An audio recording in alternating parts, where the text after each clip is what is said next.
put that on a flash drive, go into a hospital with your sick friend, and then be there with your sick friend, plug it into the back of a computer, run the program, wait for the nurse to type in whatever they type in, and suddenly you have their credentials and can log into whatever medical system and rifle through the archives and capture whatever information you want.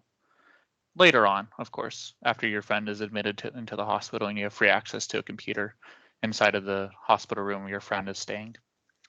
So that's kind of the worst case scenario, and if that's far out of your imagination, that was a scenario at the hospital that I worked at. In pretty much every room in the hospital, there was a computer that was unmonitored that you had pretty much full access to. It had a Windows C compiler. It had a Windows Visual Basic compiler and a C# compiler on it. And once again, all with the same username, all with no password. It was very easy to access any resource on that hospital if you really wanted to. You could also use keyloggers for your coworker's desktop. Say you want to figure out what their username and password is to get elevated access using their role. You just plug it into their desktop, run it, have it run in the background, wait for them to log into their computer, and then suddenly you have the password. You could also use it on library computers or school computers. I doubt UTD would let you run this on a school computer, but keyloggers normally aren't caught through virus scanners. So it's very possible that you could run this without actually being caught. It kind of depends on how the malware detection has been configured. My real main point for these is that these aren't like a real keylogger that you would actually write and use. These are very basic keyloggers that will get the job done to log the keys and save it to a text file. There are real keyloggers that you could use in like a corporate scenario if you had someone that you needed to monitor, or if there was something that you need to do, but keyloggers themselves are illegal to actually run on a system that you don't own, and they're illegal to run in a company unless you inform the person that you're going to run the keylogger on that you're going to run a keylogger. So in a real legal situation, make sure that you follow all the legal guidelines or don't get caught. These base keyloggers are, of course, can be expandable. So C, you could set up a very simple socket protocol and you can send out the keystrokes to a command and control server, for example, if you wanted. Otherwise, it's kind of your limit is the imagination. This is just kind of the core base, gathering the keystrokes and saving them somewhere. So with that, I coded this in 5 different languages for various reasons. The 5 languages are C and C++, Objective-C for Mac, Swift for Mac. Python is kind of a universal one, and then Go is for Linux and Windows. Every language is chosen because it can be precompiled, so you don't have to have some kind of an interpreter like you would with Java or Python or Ruby or Lua or Lisp or, JavaScript. Insert whatever language you want to work with here. The design can kind of be the same across these languages. So a lot of these languages share kind of the same programming paradigm, so you can kind of transfer knowledge across and use the same idea across all of them.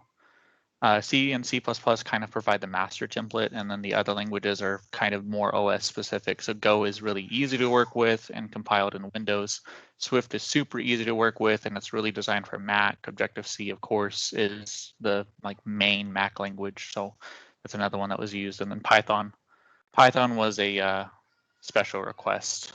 Go and Swift are also really good for web interactions and getting data out of your system. So if you wanted to send your data to a server that you have.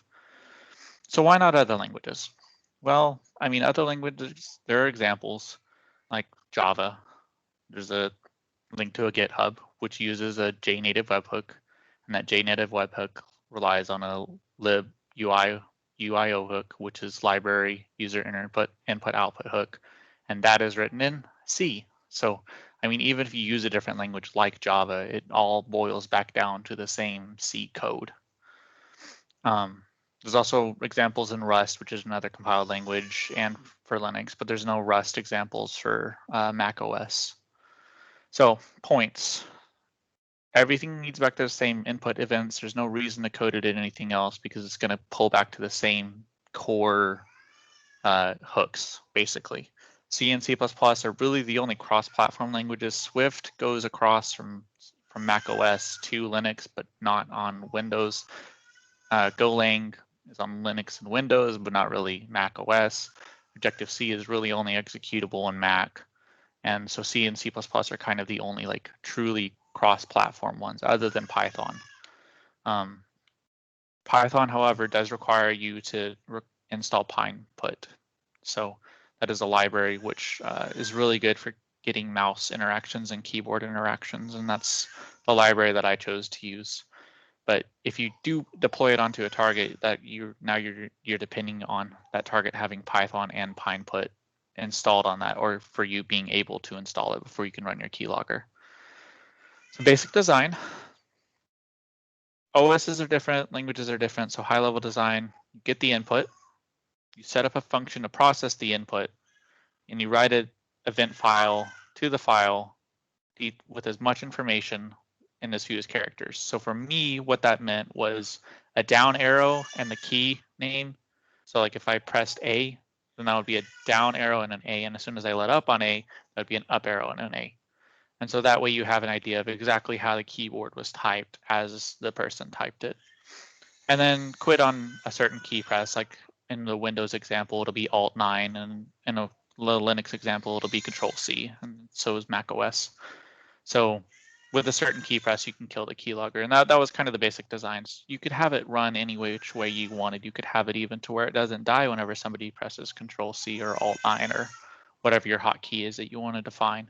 I just decided to do it this way so that way I had control whenever the process actually ended. So more into design, there's a programming paradigm called event-driven programming where there's an event and you respond to that event. So in Windows, there's already a hook set up, and in macOS, there's already an event tap, which is kind of the same idea. There's an event, you tap into it, you respond to the event. That's the event-driven programming model, and that's what we use in Mac and Windows. On Linux, we use procedural programming because Linux was written in C by Linus Torvalds and comes from Unix. There are event-driven programming models which you can use for Linux, which require you to have Xorg installed and requires you to use an X display. But in Linux, you can actually just read from the keyboard directly, which is what I chose to do because it provides a more accurate model. In Swift, you use object-oriented because Swift is object-oriented.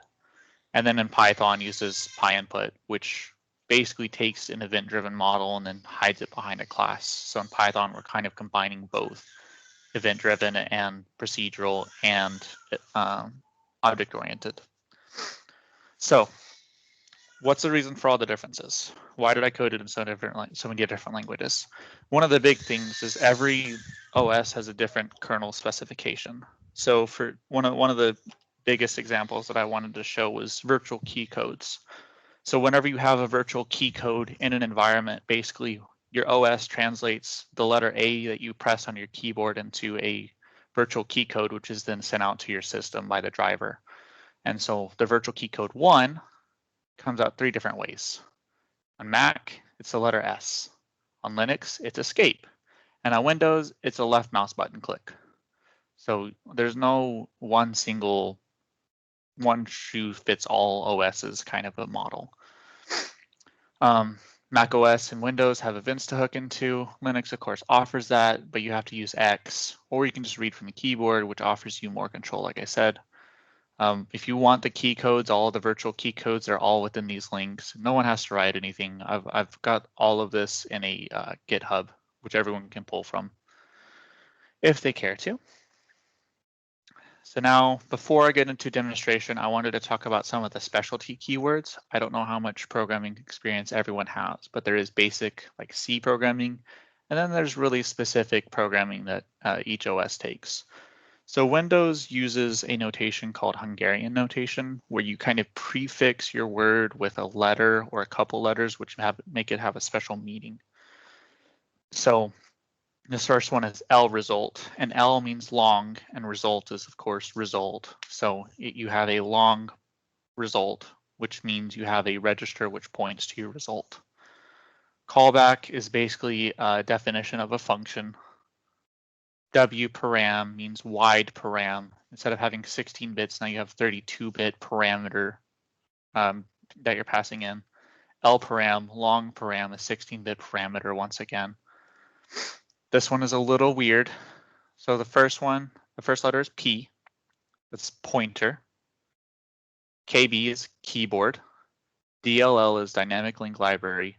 Hook is a hook that you can hook into, and then a struct is a construct in C that you can define like object-oriented type paradigms. When API is also like callback, it's basically a Windows function definition.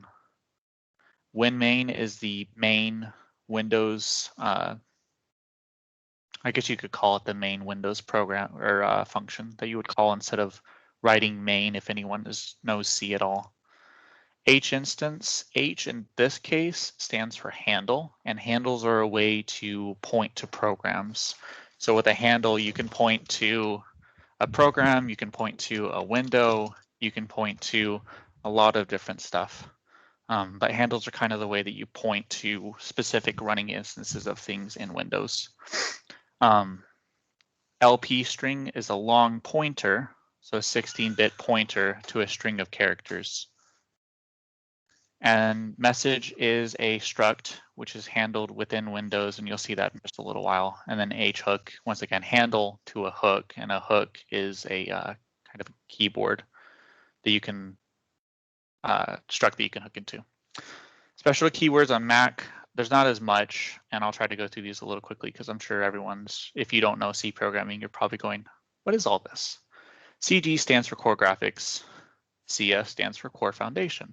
And those are two libraries that Mac provides so you can code in C and interact with their Windows. K, in this sense, stands for constant. So KCG and KCF are constant core graphics and constant core foundation. And CG event ref is core graphics event reference. So you have a pointer to an event that you're going to hook into. CG event mask says these are the specific events that I want to actually look at. CF mock port ref, it's core foundation machine port reference, which is basically the port that gets set up that points to the event tap so you can pull information from. I won't go through the rest of these. If anyone's super curious, they're in the slides, there's notes in the slides, but I'm sure by now you could probably read these and have a basic kind of understanding of what they do.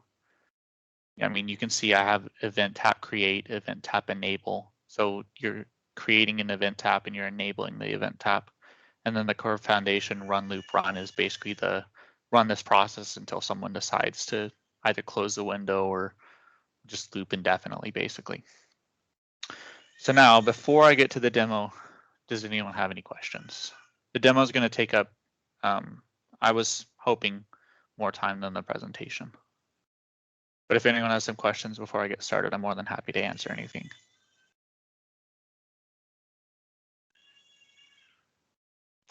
We'll take that as a no. So I will go ahead and get started with the code. I'm going to start with Windows. So this is a Windows keylogger written in C. This is basically the master base template. So you can see all these keywords that I defined. And if anyone has trouble seeing, let me know. I can increase the font size or increase my zoom level. So you can see my win API, you can see my callback, you can see my L result and my W param and my L param. So without getting into too much detail, I'm defining that message struct that I talked about. I'm opening my output file. After that, I'm checking to make sure that it opened properly. I'm also going to put in that I'm intercepting the keyboard. And then this is the main function, which we're really interested in, the set Windows hook X. So I'm setting a Windows function that whenever the keyboard is pressed or whenever a key is released, then it's going to go ahead and call a function which I defined, which I'm calling process key KB, which is up here. So this is the function that I'm saying, hey, Windows, whenever a keyboard function happens, whenever a key is released or whenever a key is pressed, go ahead and call this function. I'm also registering a hotkey, and that's what I told you before, this Alt-9 key. So whenever I go ahead and run this, I can press Alt-9 whenever I want, and I can kill the process. After that, I'm going to use event-driven programming. So I'm going to get my message. I'm going to, if it's that hotkey, then I'm going to go ahead and unhook my function. I'm going to close my file, and then I'm going to leave. Otherwise, I'm going to call these two functions, which we don't care about, called translate message and dispatch message. So moving on from that, now I'm in Windows, as you can see. I'm going to open up my terminal. This is PowerShell. I'm going to get into my developer PowerShell mode, and you have to have Visual Studio installed for this. As you can see, I have the Visual Studio tools installed. And I'm going to go into where my keylogger is, and that's why Workspace Projects Keylogger. And you can see this has a Linux, a Windows, a Universal, and a Mac OS folder. So I'm going to go into Windows because that's where the environment that I'm in is. And if I show this keylogger, you can see without all the syntax highlighting that it's basically the same file. So from here, I'm going to compile it. It compiles fine. And I can go ahead and run my keylogger. So you can see nothing happened, no malware detection, no virus scanning, nothing. Pretty simple, pretty easy. So I open Firefox and I go to, I don't know, Chase, my bank. And I'm going to log in. So I'm going to type in my username. And I'm going to type in my password. And I'm going to hit enter and log in. And if it worked fine, then obviously I'd be logged in. But obviously that's not a real username and password. So I'm going to go ahead and press Alt-9 on my keyboard. That's going to kill my keylogger. If I cat the output file, which I called intercept.txt right here. But if I cat that file, you can see, hey, you went to chase.com, you typed in my username, and you type my password, and then you press enter. So now I've caught your username and password. And that was all while I was over here in Firefox. There wasn't anything fancy that I did. It was just running in the background, no anything. So just to let you see that one more time, if I run keylogger again, keylogger.exe, you can see over here, it doesn't even pop up here. It's way down here. E-F-G-H-I-J-K. Might not even pop up down here. Now that I think about it, it might just pop up in the terminal right here. You can see I've got keylogger running in the terminal. So let me go ahead and kill that. And I'll run it through the Explorer. So if I go into Windows and I double click on the keylogger executable, then you can see here, it doesn't even appear up here. It's down here in keylogger. So let me say I change this name from keylogger, which is very obvious what it is, and instead I name it my awesome service, or I don't know, win32.exe. No one's going to stop that, and it's just going to send there collecting data.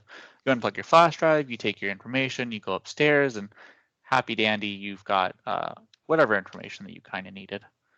I won't go through any more demonstration on the Windows with the keyloggers because they're all basically the same at this point. I will, however, show you the C++ logger. So right now you're seeing the C logger and the C++ logger. I don't know if you can tell the difference, but there's not very much. It's pretty much the same language. It's just instead of here you say that you're declaring a file, here you're declaring an out file stream. And then you've got these weird double left bracket characters instead of printf. And that's kind of the differences between C and C++. Go, however, is a very different story. So Go, the reason why I needed a Windows Go and I needed a Linux Go is because I needed two different packages for each demonstration. So the Go keylogger, which somebody has very kindly written for Windows, is called Go Keylogger, and you can find it at GitHub for Kindly Fire.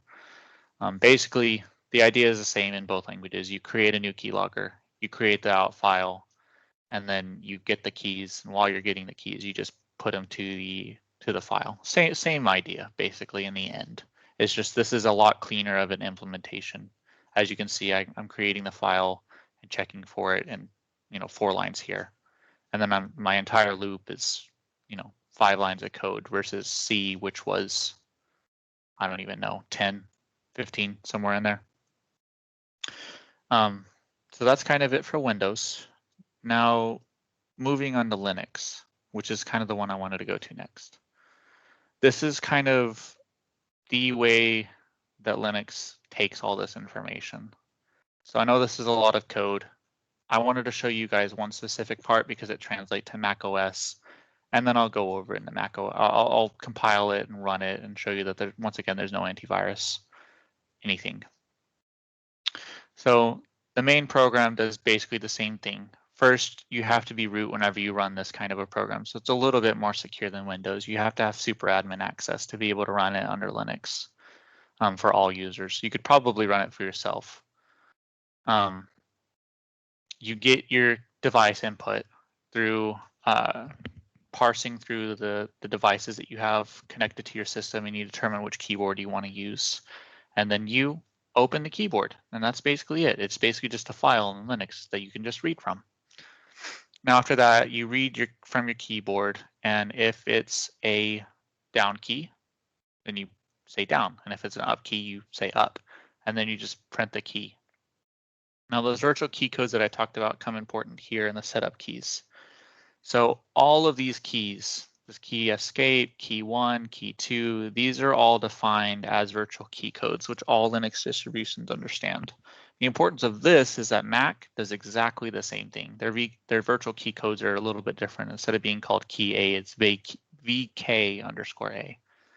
And so that's kind of all I wanted to show you guys over here, is that it's slightly different in that you read from a file, but this virtual key code stuff, that is across both Mac OS and Linux. And the rest of this is just a couple extra helper functions to get the keyboard and handle events. So these aren't really that important.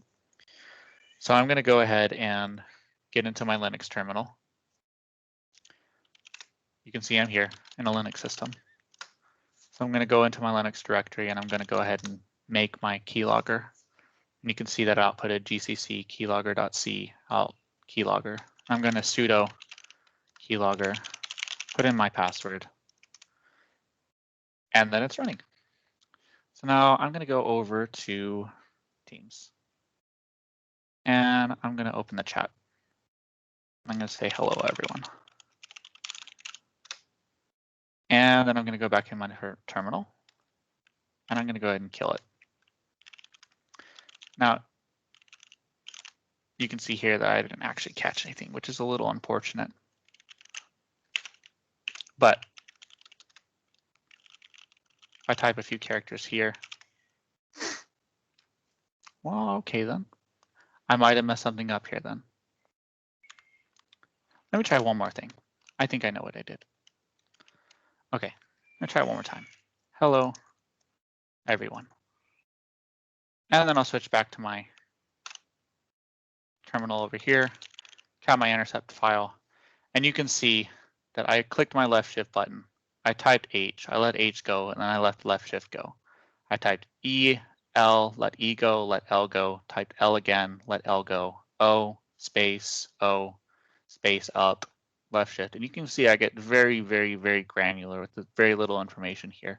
It's much more detailed than what you get on Windows, and it provides you a lot more information than kind of the output that you got on Windows. And you can parse through it. You can see exactly when keys were pressed and when keys were let go, kind of what they were doing. It doesn't necessarily detail the application, but once again, this is the very simple keylogger.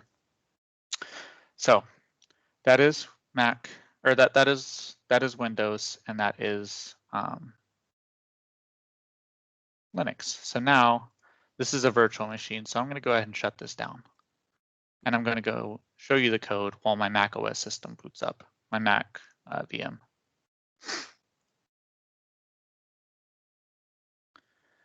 So for Mac, I'm going to show you guys just the Swift example because it's the most different out of all of them. And it kind of involves elements that took place in the Objective-C version as well. I will go ahead and show you guys the C version. Actually, I lied. So C. This, you can see there's a lot of definitions here that are you kind of saw in the presentation. CG event mask, I'm defining what events I want to set up. The event tap, I'm actually defining the event tap. Here I'm checking to make sure that event tap was set up correctly. In my setup key codes, you can see I've got all my virtual key codes that I'm setting up down here. See, I'm setting them up according to the definitions which are contained inside the macOS header. So these are all the actual keys. Whenever you type a key and you type A, that gets sent as a key code A, if you guys remember.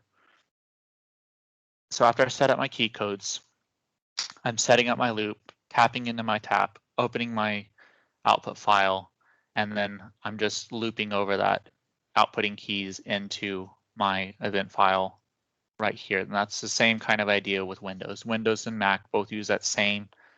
You define a function which actually writes the keys into the file. You can see that takes place here, fprintf. So now my Mac system is booted up. Let me log in. I'll make this full screen. And for some reason, I got put over on a different screen. So let me move this over one more time. Here. Okay. So I'm in macOS. I'm going to open my terminal. And I'm going to make it full screen. I'm going to go into Keylogger, desktop, Keylogger, Keylogger, and you can see that same C file with all of its function definitions and all of its key definitions and everything. So I'm going to go ahead and make in here, and it's going to compile the C program using Clang and calling on that application services and that Carbon framework to include the common graphics and the common framework. So now, Keylogger, and now it's ready. I'm going to go ahead and close this, or not close it, but kind of make it smaller. Open up Firefox again, go into Chase one more time, and type in my username, my password, and sign in. Once again, this isn't going to work. It's not a real username, not a real password. And I'm going to go ahead and close this and kill my Keylogger. So here's the thing about Mac. If you can tell right here, I don't have any of the up and down arrows coming in. Well, if you notice, I typed in chase.com, hit return, hit my user name, and then you can see a bunch of shift characters, and that's it. You don't see me put in the password. And that's the thing about Mac, is that you can't actually read from the password fields because Mac has a security system enabled to where you can't read from fields which are password fields. So even if I were to do like a sudo keylogger, you can see here that the password has a keylock icon on it down at the bottom of the screen. If I were to run my keylogger, I wouldn't catch anyone's password. So it's not so great for catching passwords unless somebody codes something incorrectly on their end. But it is really good for catching anything else on a Mac system that you'd like to grab. I think there are ways around it, but you have to kind of get your blessings from Apple, and I don't have that. So that is kind of the example in Mac. If I go and I open Xcode, which I will here, and I'll go ahead and close my terminal. I'll show you guys the Swift keylogger. So Swift, once again, takes kind of an object-oriented model and an event-oriented model. So in Swift, you can see I have a bunch of things that I didn't really go in through and talk about. The idea is I'm setting up an I/O, an input-output, HID, human interface device manager. So I'm creating something which is going to interact with the keyboard or my mouse. I'm going to add my keyboard. I'm going to add my keypad into the device list. So that way I can go ahead and get input from all of those. I'm going to create a file, and then I'm going to go ahead and register a callback. See, it's exactly the same as it was in the C code. You're just registering a callback. Then I'm going to open the HID manager to go ahead and manage my device. Now, The function which I called is called handle IO HID input value callback, and that I created down here, past all these virtual key codes once again. And that is basically the same idea as before. I'm going to get my device, make sure that I've got my actual keyboard, make sure that if something is pressed or not, get my file name, make sure that I have the file opened, and if it's a down press, I'm going to go ahead and write it to the output file using the kind of translation table between the virtual key codes and what I want to write up here. Now, I'll go ahead and close this project, open up Xcode and open up the Objective-C. And you can see this is where I got all of the virtual key codes from. Right down here. In library, developer, command line tools, SDKs, macOS SDK, system library framework, Carbon, and this HIT toolbox framework. This is where, right here, events.h, this is where all of these virtual keys are actually defined. So here I'm declaring an array to set up all my virtual keys, and I'm defining virtual key F1 as, well, F1. That way, if anyone ever has to look at this code again, they can say, oh, okay, I see virtual key and see W. That's W. That makes sense. And you can see here, I get a very fine-grained control with Objective-C, whereas in Swift, it was very short, but very uncontrolled in a lot of instances. Same idea with the main. You create a port ref, you create a loop source, you tap into the event ref, and then you run. So same thing as a C program. And finally, the one that I'm sure everyone is probably waiting for. Let me open this back in my Linux system. Python.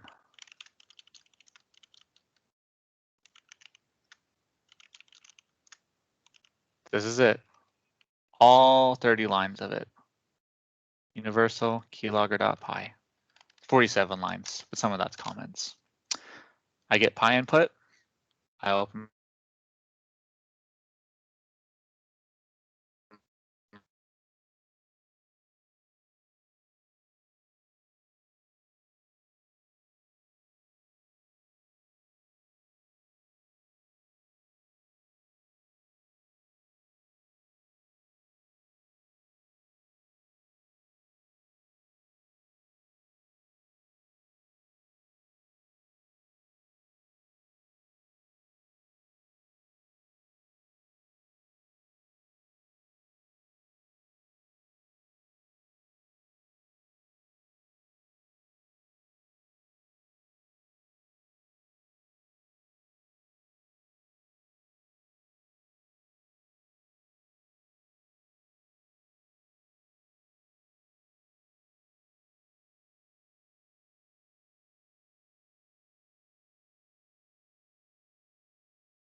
Hey, is it just on my side or did Ryan stop his screen? Yeah, he just froze and then something happened.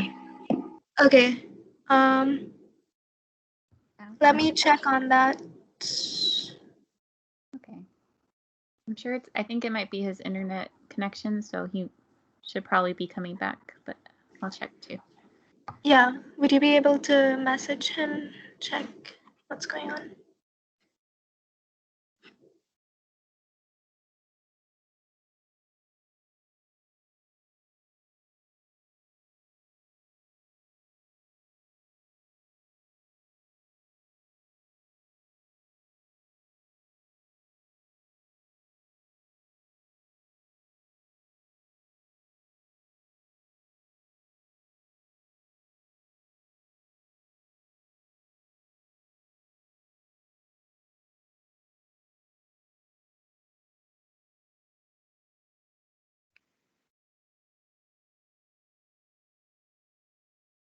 Can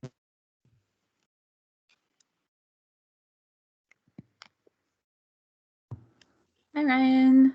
We can kind of hear you right now. okay. It's a little... Okay, there we go. The extra Okay. suspense for the Python. So my computer has decided to freeze. So I'm calling on my phone. I mean, it is now at the point where I'm probably going to have to do a hard reboot in order to get my computer back. So I can demonstrate the keylogger if everyone will give me time to reboot. Otherwise, I have all the source code out in GitHub. If anyone wants, Tala, you have my slides if you want to slide share and kind of finish. Sure. I actually have a question that maybe you could answer while it's booting up. So I was wondering, like, if you could just talk a bit more about the steps on what an attacker would have to go through to, first of all, get the code on a laptop, and then second of all, like, how do they extract it and save it? So you can do it a lot of different ways. So one of kind of the big way that I was imagining was with a flash drive. So if you have a flash drive on you, which I'm sure probably most people don't carry flash drives on them, but I do. So if you have a flash drive, all you have to do is pre-compile the C code in any of these languages and then just run it from the flash drive, and that's it. That's all it takes. It really is just that simple. You would run it from the flash drive, and then like, how do you gather the keylogged data? Well, with these, because it opens a file in the same directory that the keylogger is run from, if you run it from the keylogger or from the flash drive, all you have to do is take the flash drive out whenever you're done collecting whatever data you wanted to collect. Kind of as an extension, if anyone wanted to, they could use Go or Swift or Python and make web calls, and they can just send that data out of whatever organization. But eventually someone might catch on. So right now there's no web interaction at all, but there could be potentially. Okay. So basically it's really obvious, because if you have a USB that you don't recognize in your laptop, then you know that something's up. Yeah, I mean, I would hope so, but Yeah. you know, I would, if you have a desktop, you know, that you run and it's faced towards the wall and you plug the flash drive into the back of the desktop, I mean, most users probably aren't going to look at that.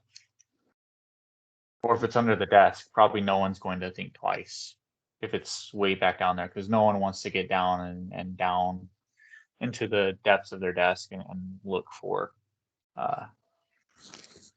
this possible you know, flash drive. And then just to ask one more time, so there's no possible way to plug in the USB and then take it out, and then after a few days come back and plug it back in? Oh no, you could. Oh, okay. You could totally take your flash drive, take it, do whatever you wanted to do with it, and take it out, and then you know, come back a few days later and run the keylogger again.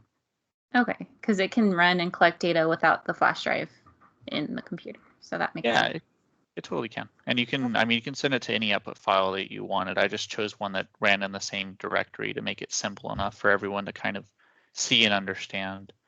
But there's lots of possibilities, honestly.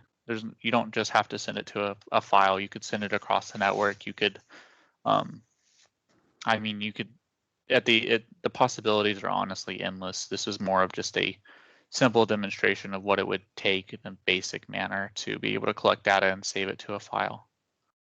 Okay, thank you. I was just interested in what an attacker could possibly do. So. Mm-hmm. I mean, Go. I don't know if anyone here knows Go, but if I open up my keylogger.go, there's actually a entire client dedicated to just HTTP stuff. So go HTTP. I'll go ahead and search it up and show you guys. So you can see in HTTP, I can set up an HTTP post, and that's the entire line. So if I have my string of data that I wanted to post to my web server that I'm running, that I set up beforehand just to collect data, I could post to whatever website I wanted to, and just say that it's a text instead of a JPEG, and then just output the data that I collected. And I mean, in just that one line of code, that's all it would take to get data out of a system, at least using Go. And Python isn't that far behind. So I hope that answers your question. There's lots of ways to get data out. It's not extremely difficult in any way. There's even any way that you can think of to get out. It's more of not getting caught at that point. Because if you send it to a specific web address every single time, they're going to figure out where to find you. So I assume I got cut off right before I was going to present the Python stuff. Was that right? Can anyone verify that? Yes, that. Yes. Okay. Okay, so Python is not much different from what I've just demonstrated before. It's basically the same idea. I open my output file. It's about 47 lines. I set up my signal handler so that way whenever somebody tries to kill my Python program, it will exit gracefully and not corrupt my file system. Whenever somebody presses a key, I send a down arrow, which is this fancy /U2193 code, and then whatever the key is. And then whenever somebody releases it, I send the up arrow and then whatever the key is once again. And after 30 characters, every 30 characters, I go ahead and write it to the output file and then just wait and listen. So I'll go ahead and run this in my Linux system because I already installed PyInput and I don't have to do anything extra. So I'm going to do Python 3 and Keylogger. Python Keylogger. Python 3. I have several different Python modules installed, so you guys are going to have to give me a second. Hey, there it is, Python 3.8. So now I've got the keylogger running. As you can see, I don't need root privileges. This PyInput uses the X module that I was talking about earlier, so I don't need to do anything extra. And once again, I'll go to my favorite banking website, chase.com. And log in. My username, my password, hit enter, and I'll come back over to Python, kill it, and cat my output file. And as you can see, I'm entering chase, backspace, backspace, backspace, backspace, getting back, chase.com, backspace, backspace, backspace. Ah, there we go. Then I'm setting my user name and then my password. You can see password pretty well right there. Hitting the enter key and you can see the Control C going down to kill the Python program. And in that 47 lines of code, I mean, I added a few lines of code here that probably could be taken out, honestly. And so you could probably write this in as little as 10 lines of code if you really wanted to. And that's a very simple Python keylogger, just on a flash drive that you can send in and use at the hospital with your sick friend. And that's kind of it for my presentation. I skipped a lot of the muck and gore of the code because I figured nobody was that invested in the specifics unless they wanted to go look at it. I will go ahead and finish the presentation now because I do have some resources at the very end that I wanted to show everyone. And where are you? I have it over here. I will go ahead and go down here and do an XVG open on coding a keylogger. And rather than getting back into a slideshow, I'll just show you guys the last slide.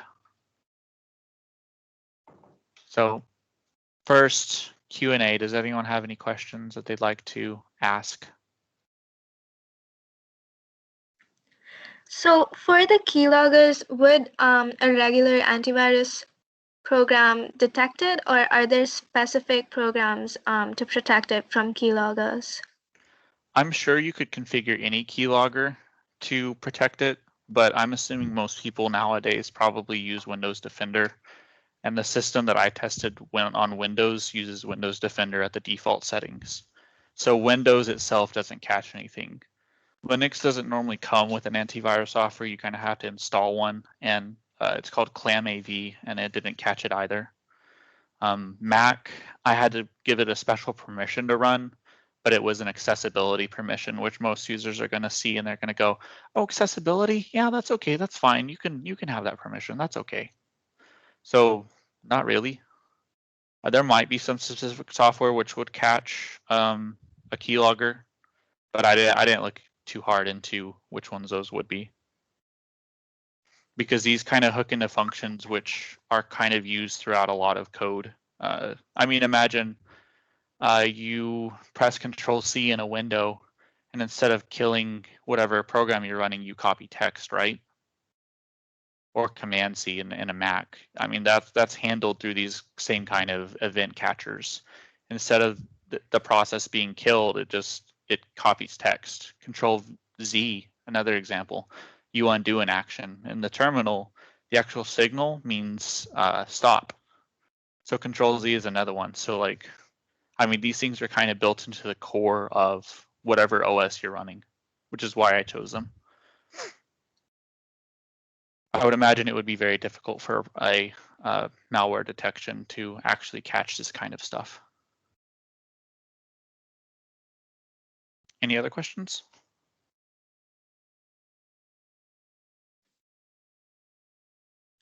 Are there any signs that show that you have a keylogger installed? Does it take a toll on the resources or the system? It really, really, really depends on what the programmer did on their end. So let me show you one problem that I had. So when I coded these guys, you can see, I'll go into Mac OS because this is kind of the example. So if I cap my keylogger file that I wrote in C, you can see the function that I wrote to actually log the key event is very, very, very tiny. I mean, that's what, 6 lines of C code. That runs in like near real time. So it's going to take a very, very small toll on your system unless you're running like with 2 gigs of RAM on a 1 gigahertz processor. I mean, it would take a lot. It would take a very, very tiny system for this to have a huge impact on. So this, the key is if you write a lot of code here, it's going to slow down your system a lot. Now, the exception to that was Swift. Swift, the way that it handles keys, oh no, actually it was Python. Sorry, excuse me. Python is interpreted, so Python naturally runs slower than other compiled languages. So you can see here, what I do is I have a string which I actually buffer the input into, and instead of writing it to the file directly, I just add the new characters onto the end of the string. And then after the string gets to a certain length, which I said 30 characters, but it could be any length that you really predefine, it goes ahead and writes it to the file, creates a new line, and then flushes the output to the file. So that way, if the process is killed, then it will go ahead and save that output. But Python, whenever I tried to run this initially, I didn't buffer the output, and I wrote it directly to the file, and it took forever. I mean, it was super noticeable that something was going on with the system. So it really depends on how well somebody wrote the keylogger. If they wrote it really well, like if they wrote it in C and it just automatically saves it to the file, as long as it's not very much code, it shouldn't take much time. And you probably wouldn't notice. Okay, thank you. Mm-hmm. Any other questions?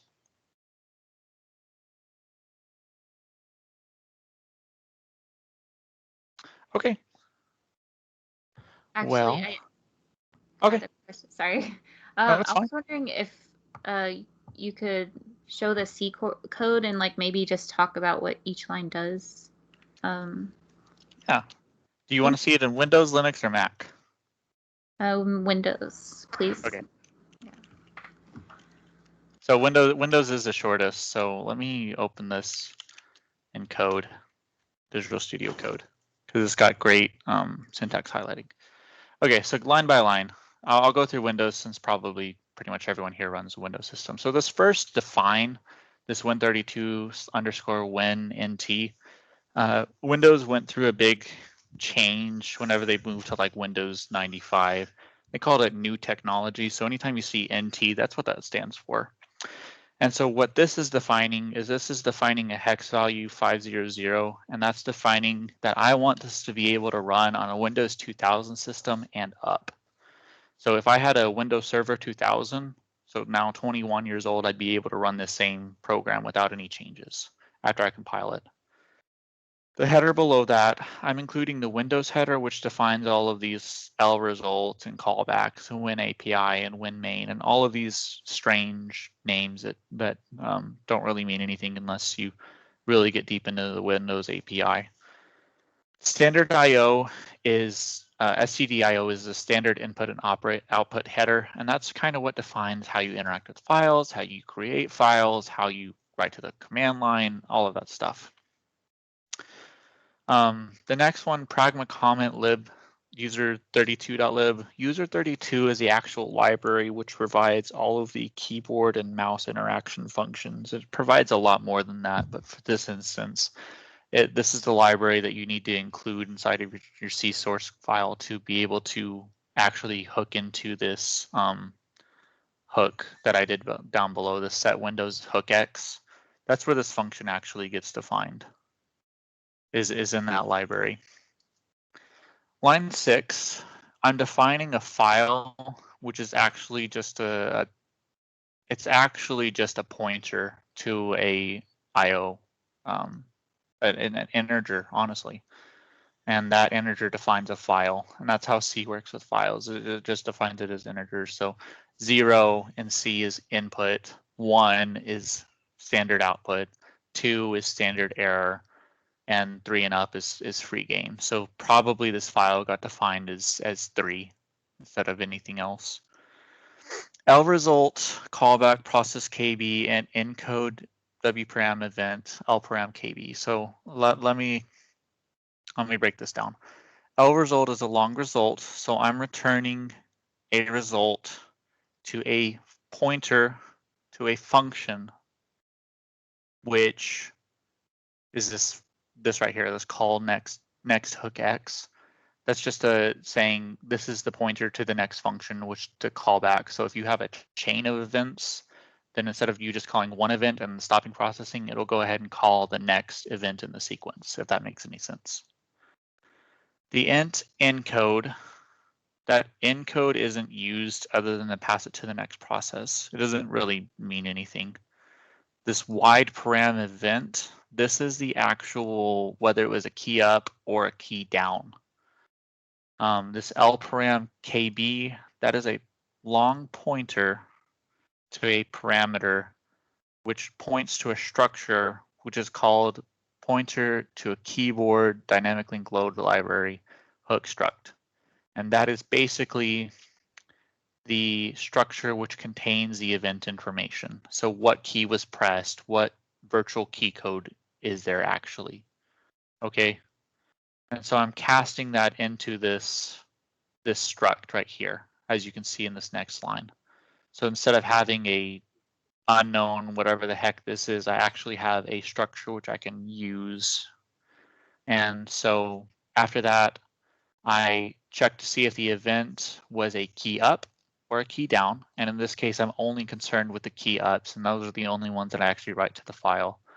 And so in my file, I'm going to write to my output file, which I defined up here, and I'm going to write this struct's virtual key code and then call the next function. So that is the entire thing right there. I get my parameters. I make sure that this can actually be a structure which I can pull the virtual key code from. I make sure that it was a key up instead of a key down, pull the virtual key code out, write it to the file, and then call the next event in the sequence. And that's basically like 7 lines of code. Going down to the Win main, this is the main Windows program. So this is what Windows will call whenever it enters your program, rather than in Linux and in Mac OS where it's just main. H instance this is a handle to a parent instance. So like in C and in all OSs, there's something known as a parent process and a child process. So if I was like the Windows terminal, whenever I call this file, I'm now the parent as the Windows terminal. And you could see that in the file in the task manager. You could see Windows terminal, and then under that you could see Keylogger, because Windows terminal was the parent and Keylogger was the child. So H instance in this case pointed back to the parent.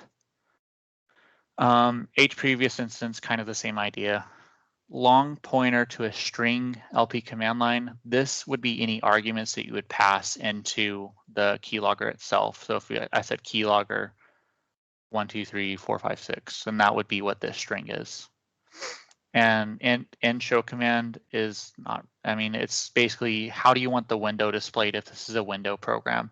Do you want it to be minimized? Do you want it to be maximized? Do you want it to be hidden? You know, whatever options.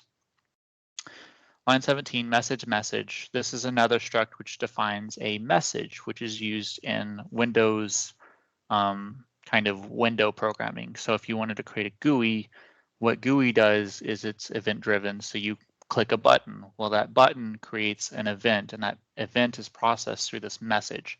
So you dispatch a message. First, you translate the message into whatever the message actually is, and then you dispatch the message to the window to handle whatever function needs to actually be handled. So that's what that struct is. Out fopen. Fopen is file open. It's not very complicated. Out equals null. If this out file didn't open properly, it'll equal null, which is 0. So if that happens, you just print an error and you exit, basically, because you can't open your output file. Something went wrong. You can't capture any of this logging. You can set your own custom kind of trap here. Like if I was trying to connect to the network and I couldn't connect to the network, then instead of fopen up here, maybe I'd try to open a network socket and try to connect to my web server. And if I couldn't, then I would, go ahead and exit here. Or you could just not exit at all and just try to keep opening, just loop this kind of thing until you can finally open the output file. The next line, fprintf, that means file print formatted to my output file this message, which is I'm just intercepting the keyboard. Hhook is a struct which defines a handle, which is again a pointer, into a hook, and that hook is at set Windows hook X. And I'm hooking into this WH keyboard LL, which is the definition of the abstraction of the keyboard to the Windows operating system. This is the function that I'm calling process KB, which is what I defined up here. And then H instance associates it with my program. And then 0 is I don't have any other events to process after this. After that, I'm registering a hotkey, which is Alt, and then key 39 is Alt 9. That's from that virtual key code that I was talking about earlier. OX39 is 9 on the keyboard. So if I press Alt 9, then that's going to send a dispatch to the window. And that's what the rest of this does basically, is it checks to see if the message was the hotkey, and if it was, it's going to go ahead and unhook my stuff and get out, basically. And this loop is a standard Windows window loop to make sure that it processes in the background and does whatever you need it to do. So, like for example, this window, if I, minimize it or maximize it or restore it or do whatever. I'm on a Linux system, but it's the same idea. I mean, all that gets processed in this loop on Windows, in this translate message, dispatch message. And then after I'm done, I just return 0. And the other examples for Linux and for Mac OS get much more complicated if anyone wants to hear those. Any other questions? Can you guys still hear me? I can hear you. Okay, cool. Thank you for taking the time to explain that. Yeah, of course. So just to ask another question on that, are they constantly looping through, or are they only like executed when one of those things happens? So this gets called every single time that a key is pressed on the keyboard.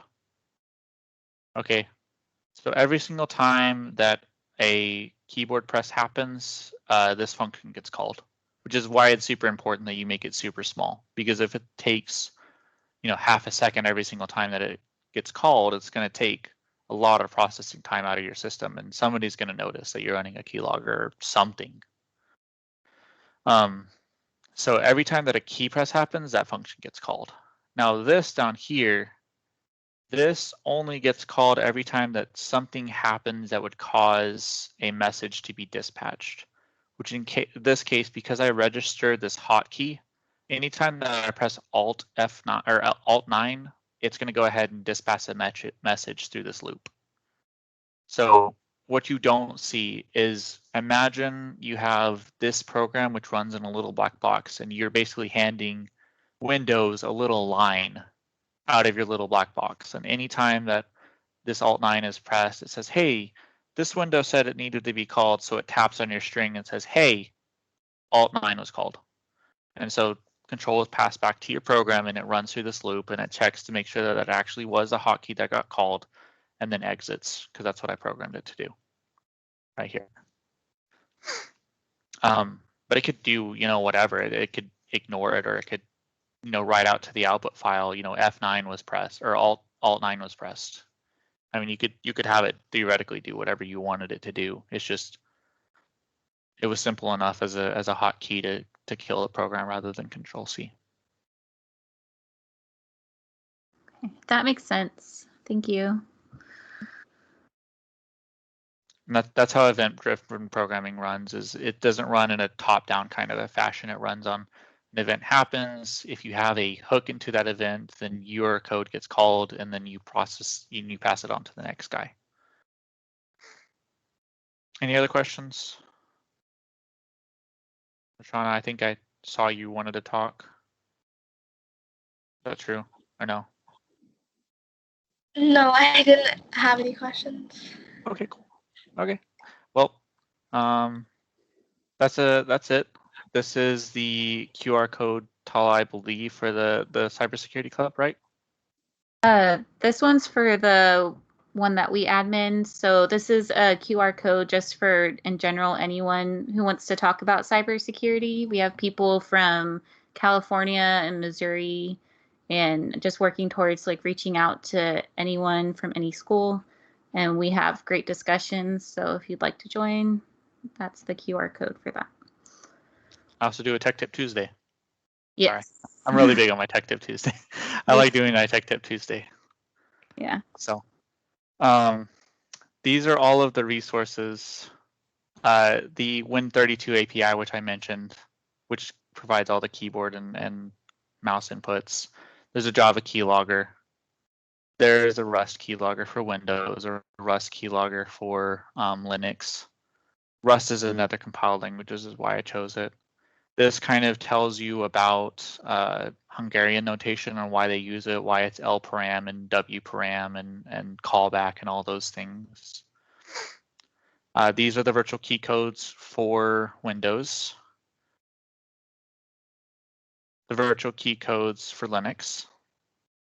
And below that, the virtual key codes for Mac. And this is not official, but this is exactly the same library which I used for the virtual key codes, which actually is on the Mac. So you can see starting at system, actually starting at Mac OS, from here on, this is all the actual path that you would follow on your Mac system to reach this virtual key codes. But I'm sure some of us don't own a Mac, so I figured I'd go ahead and include this, which is a Github repository which someone created. And then all of this stuff can be found on my GitHub. So if you follow this last link, it brings you to all of this keylogger. And this has got the PowerPoint. It's got a README. It's got all of the code for the Linux keyloggers, including the make files, Mac OS, the Python file, and the Windows files. So does anyone have any questions now? Anything else? Okay, well, that's it. That's all I have. Thank you so much, Ryan, for this, for putting all of this together, explaining it, giving the demos. It was really helpful. And yeah, now I'm gonna try and code one myself. Let you know how that goes. But yeah, thank you for coming in. Thanks everyone for joining today's event. Hopefully you guys, were interested to and inspired to like code your own keylogger. But yeah, thanks again. Have a great rest of your evening. If there are no questions, we can end the event over here. And bye, guys. Thank you. Thank you.